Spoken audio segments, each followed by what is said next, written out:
comes to mind for you when you think of, if you've ever said, I'm going to be courageous, or I want to be courageous? What does that mean for you? So we do have a comment from Evan. When I think of courage, I think of going into something that you might not want to, but pushing through it. Pushing through it. Yeah. Beautiful. Yes. Evan, so when we at the Institute for Generative Leadership, so let me share with you a little bit about my background for those of you who are new today. So I'm the CEO of an organization called the Institute for Generative Leadership, and the youth division of that is called Lead Yourself Youth. So at the Institute, we are focusing all of our work around teams, around leadership in organizations, and there's a communication aspect to it. And so in the educational space, those are relevant, and we adapt at Lead Yourself Youth the learning that we take to organizations to bring it to education so it's more relevant in the context of students and teachers. So it's about creating new habits.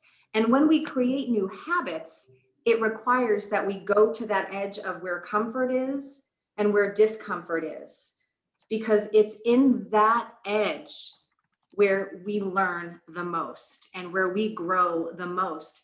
So courage is not the absence of fear. Courage is being able to move with the fear. Courage in terms of instinct, which I think is fascinating too, rather like going with your gut motive rather than over analyzing the choice that you make, but knowing that your instinct is probably right the first time. And I think oftentimes we get so in this narrative of like, did I make the right choice? Did I do this? Is this correct? Am I going to please everyone? Whether that's like advocating for yourself or in those big impactful moments of like, oh, I need to go save someone's life. Like when I think of courage, right? And so that's where I was going, that imagery of like gut motive, like do the right thing is somewhere aligned with that, but something about instinct. Beautiful. Bubbled up to me. That is a beautiful weaving into the practice that we did in November of center, which we're going to do again and again and again. We do have a comment from Heather. Yes, exclamation point. I actually find that it takes me 24 hours to settle into what feels right to me. But if I don't have that amount of time, I can check into my own tuition, which I can feel in my gut. Beautiful. Thank you, Heather. And Heather, she's a student at the Institute for Generative Leadership, where we practice centering as a part of our daily, several times a day practice.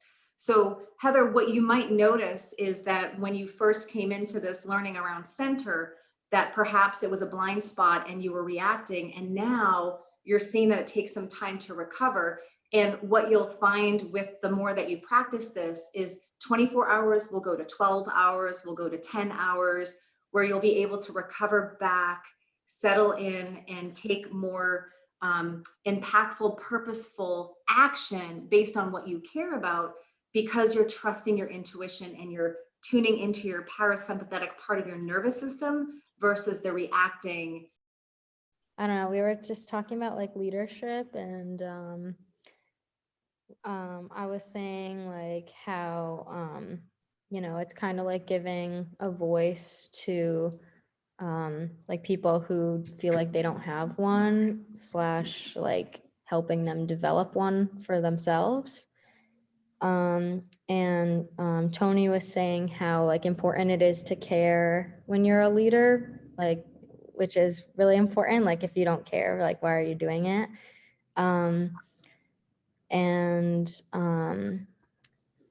Yeah, so that was a couple things that I found that were kind of interesting.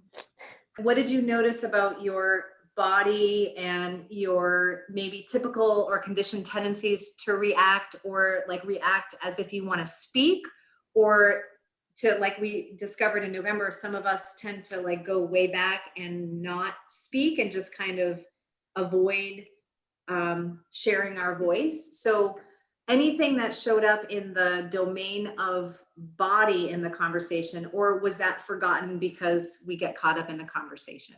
I was trying to like remember to like do like the breathing and everything. I think I was getting a little bit caught up in what we were talking about. Mhm.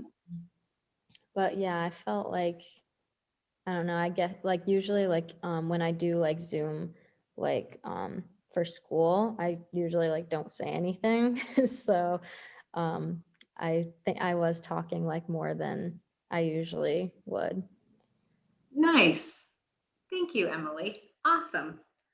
So who else? Who would like to speak for your group? And then we'll open it up to everybody. But I want to make sure we at least get representation from each group.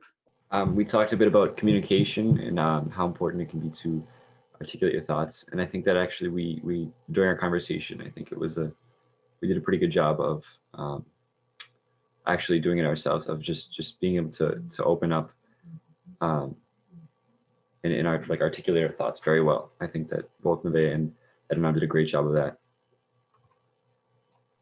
Two major takeaways that and I'm going to speak to what I heard from Sophie and Chris, because for me, these workshops are about our students and other students and helping them in their leadership roles.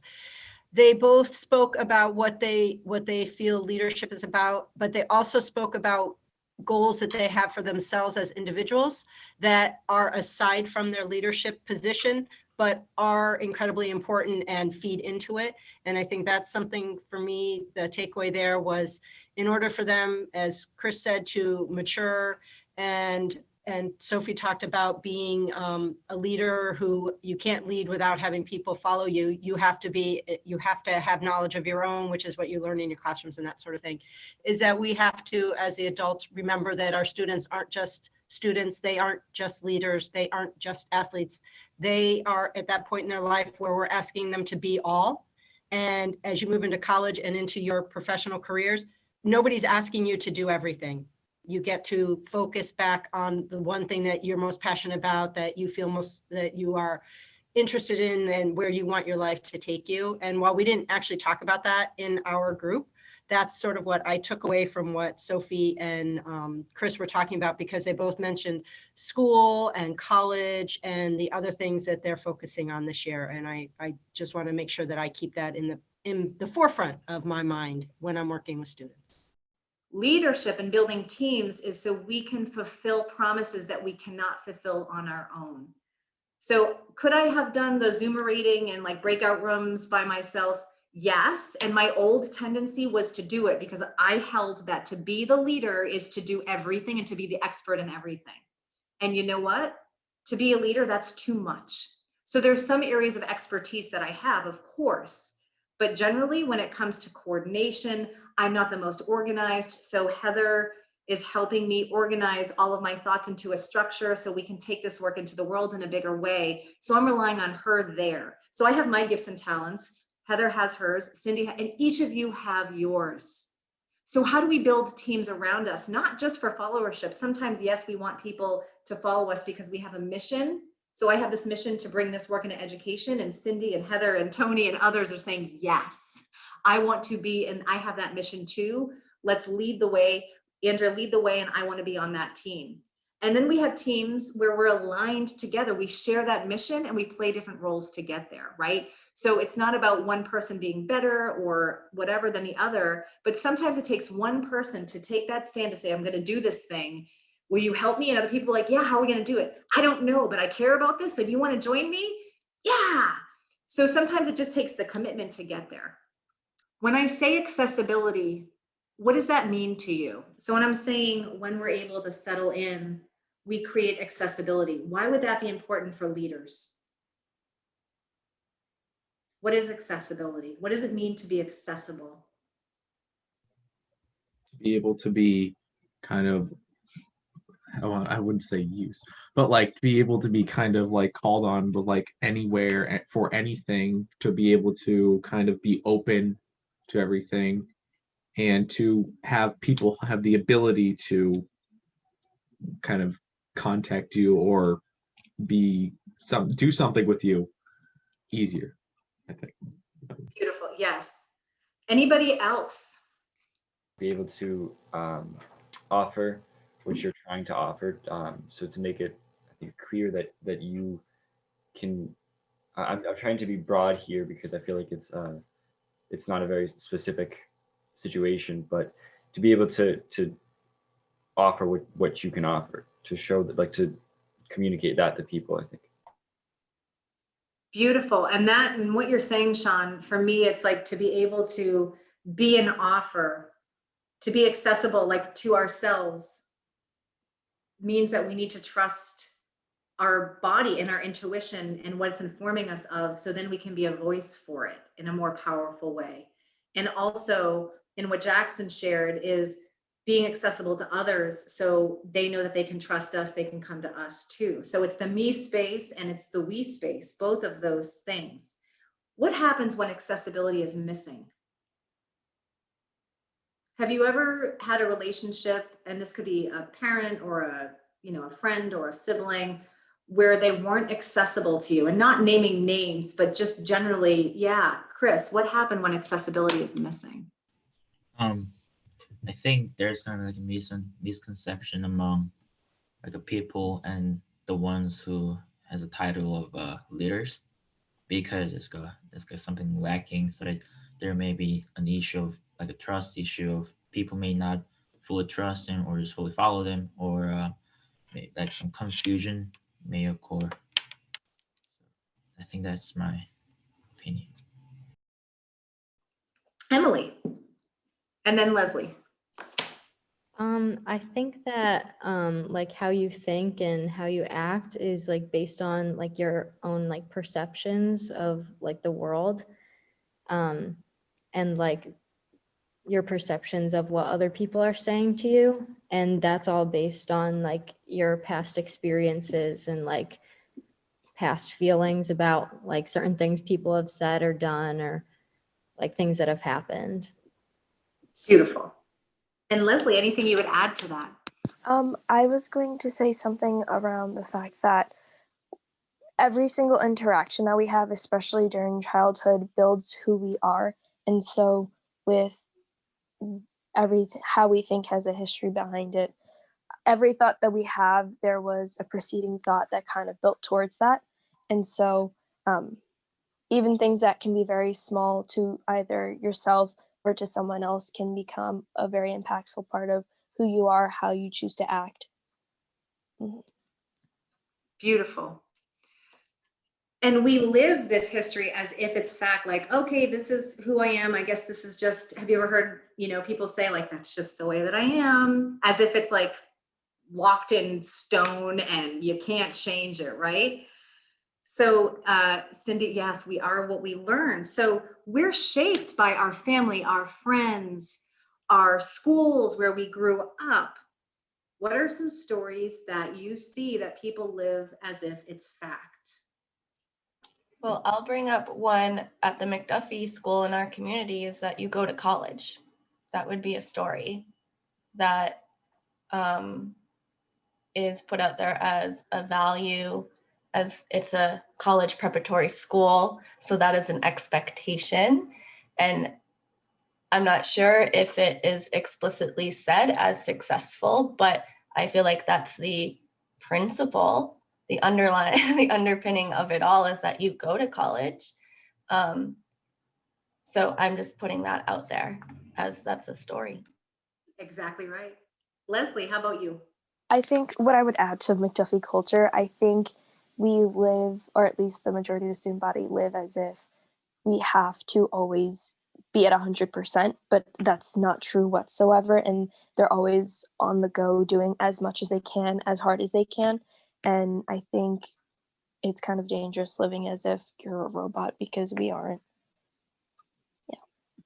And that is absolutely right. And that's not just relevant to McDuffie, is that we tend to treat our bodies as if they are raw materials.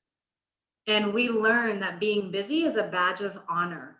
How many extracurricular activities do you do? Oh, that's going to look good on your college application, right? These are stories that are very real. And I cringe now because I used to live in that story, because I was in that community that was the same story. And I now, when I hear people say that, I'm like, oh, like, is that like, we're training people to be busy rather than, are you doing that because you really want to do that and you really care about it? Because we are what we practice. So then we go into college, we go into life, and then we're busy, busy, busy. And then we're like, oh, I'm so busy. Like, again, like it's a badge of honor, but we're burnt out and we're reacting all the time, right? Was it easier or more difficult to do assessments versus assertions? I'd love to hear your experience. And remember, there's no right or wrong. Yes, please, Navaya.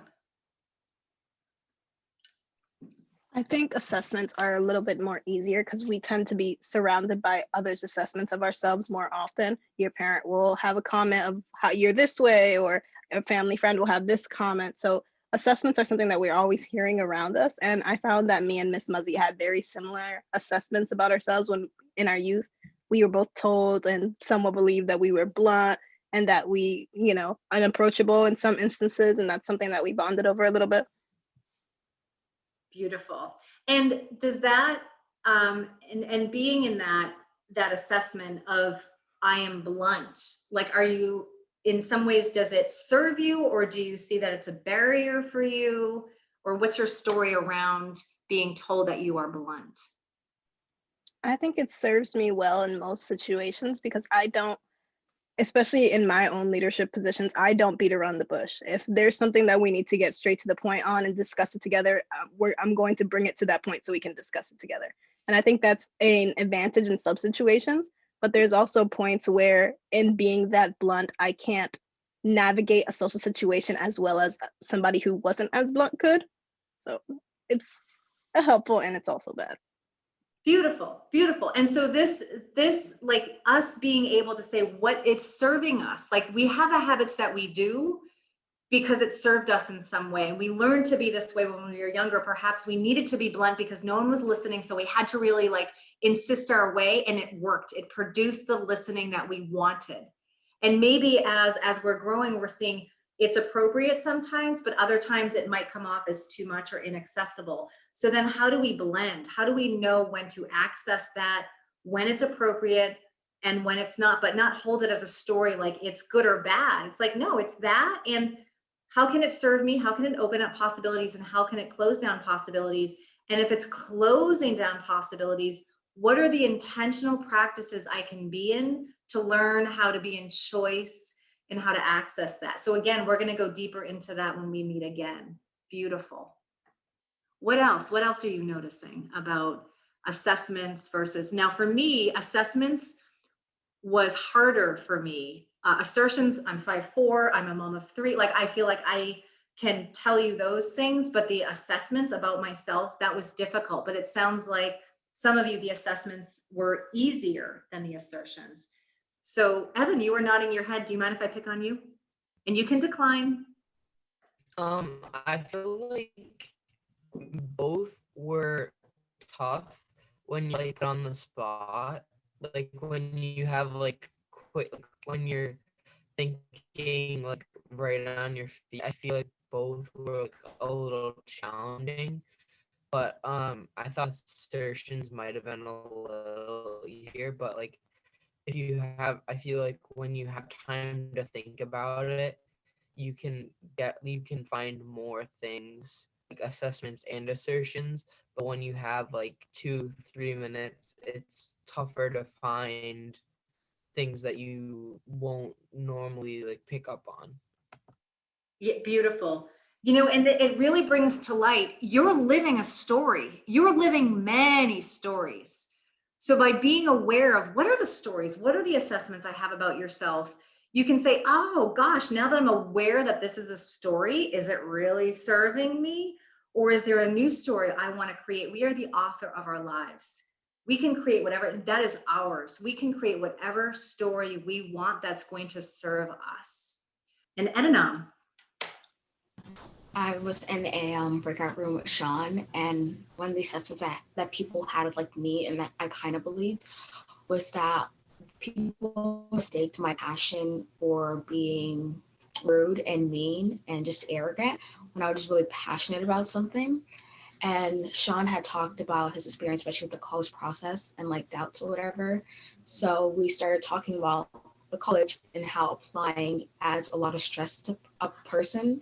especially because the college is judging you based on your application, based on an essay, based on your transcript and grades without actually knowing you as a person, because you can't actually know someone through a piece of paper. So like before, people mistake my passion for being rude. So like my insecurity was like being stressed and anxious about colleges misunderstanding who I am as a person. Beautiful. So we're wrapping up now. So the next time we're going to talk about how and practice how we can get really clear about the assessments that we're receiving, and then the ones that we have about ourselves, and how to move with those in a way that serves us.